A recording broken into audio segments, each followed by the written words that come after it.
Ya, apa sekarang hubungannya antara pikiran, body and mind Oke. di dalam Islam ya? Oke. Oke, Mas kan tadi udah nerangin sedikit ya. Iya. Ada penelitian yang menarik yang kayak tadi. Kalau tadi kan Avengers kan mungkin nggak semua orang nonton ya. Iya. Ada orang kayak gini Mas. Dia ini anggaplah aku lagi di penelitian ya.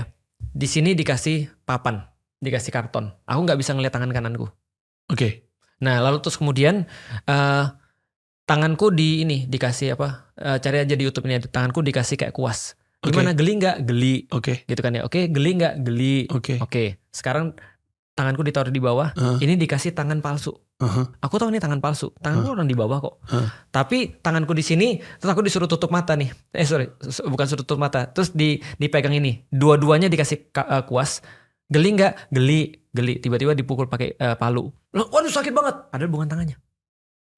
Karena dia apa yang terjadi itu? Nah, itu psikosomatis. Jadi pikirannya udah connect, ini tangan dia. Iya. Pas dipukul sakit banget. Iya, betul. Ditusuk pisau. Gak logis banget. Padahal itu kan secara fisiologis kan bukan tangannya dia. Benar, tapi secara pikiran dia sakit banget. Itu kayaknya, itu juga trauma respons tuh ya. Itu semacam trauma respons gitu. Oke. Tangannya gak diapa-apain, tapi dia ngerasain sesuatu. Sekarang kita masuk di dalam Islam nih. Mas percaya gak bahwa badan kita koneksi banget dengan otak kita? Dengan pikiran kita? Percaya. Percaya banget, oke. Nih salah satu contohnya. Tahu deteksi kebohongan Mas? Iya betul tahu. Nah itu kan sudah jelas ya. Iya. Kalau ada orang bohong, secara pikiran dia tahu dia bohong, dia salah, deg-degan, matanya nggak jelas ngomong kemana. Iya. Semua orang ada micro expression yang orang lihat ini not true. Iya. Tapi kalau micro expression doang cuma beberapa orang yang tahu, tapi diukur benar-benar dengan lie detector. Iya.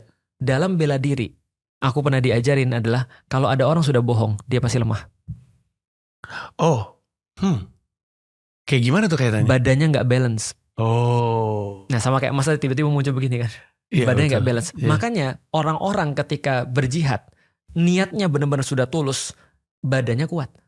Iya. Badannya nyesuaiin. Iya. Tapi kalau ada orang bohong, badannya lemah. Iya. Nah artinya ini ada hubungannya kan. Maka di dalam Islam itu keren banget. Setiap kali Allah minta kita ibadah, yang Allah addressing pertama kali adalah mental apa ya, semacam kayak mental condition yang pertama. Yang kedua adalah aktivitas fisik, yang terakhir mental condition lagi. Contoh, ya ayyuhalladzina amanu kutiba alaikumusiyam la'allakum tatakun terakhirnya. Wahai orang-orang beriman, ini kan mental state nih. Disuruh kemudian untuk berpuasa supaya apa? Masuk kepada mental state yang lebih tinggi, yaitu adalah takwa.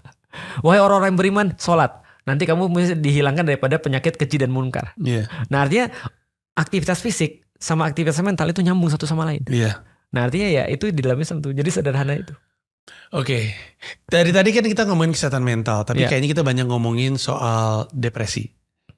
Depresi itu juga ada fase-fasenya ya. Maksudnya bukan fase ada. Ya betul, ada jenisnya, ada level-levelnya.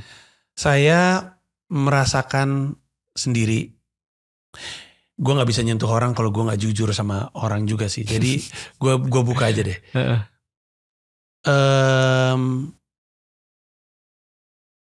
Permasalahan saya Ustadz, itu adalah saya sangat sering menyalahkan diri saya sendiri. Itu permasalahan saya. Multiple psychologist bilang itu. Permasalahan Pak Panji adalah dalam rangka ingin bertanggung jawab, semua jadi salah Pak Panji, padahal gak bisa. Padahal gak boleh, lebih tepatnya. Gak boleh semua salah lu. Tapi Ustadz, kondisi menyalahkan diri saya sendiri, kalau lagi parah, itu membuat otak saya bising. Ini mungkin banyak yang bisa relate. Orang suka nanya, apa sih yang dimaksud dengan otak bising? Otak bising itu semua tuh jadi pemicu saya untuk overthinking. Jadi misalkan gini, di salah satu permasalahan terbesar saya sangat ngerasa bersalah. Saya ada di Jakarta, anak-anak ada di New York. Itu saya ngerasa bersalah karena ada banyak hal-hal yang seandainya saya di sana, selesai tuh masalah, saya bisa bantu. Betul. Rasa bersalah itu membuat saya berpikir bercabang. Kenapa gua nggak ada di situ? Kenapa gue ada di sini? Kalau ada sesuatu kalau ada, ini bisa panjang banget. Belum selesai mikirin ini. Ntar tiba-tiba saya mikirin soal, misalkan perusahaan saya Comika. Kenapa waktu itu gue kayak gitu? Kenapa gitu terus? Nanti saya buka Instagram, saya ngeliat sesuatu, saya langsung berpikir, misalnya aja, ini misalnya, tidak bermaksud untuk menjelekkan, tapi misalkan lihat Pak Prabowo, misalkan, kenapa waktu itu Pak Prabowo? Kenapa? Terus aja, dan bayangin semua dialog dalam otak itu tumpang tindih dan tidak berhenti. Dan bisa banyak, itu yang saya sebut sebagai otak bising. Fatigue. Bising sekali sampai titik Ustadz, saya gak bisa bangun dari tempat tidur. Dan gejala seperti ini banyak terjadi di banyak orang depresi.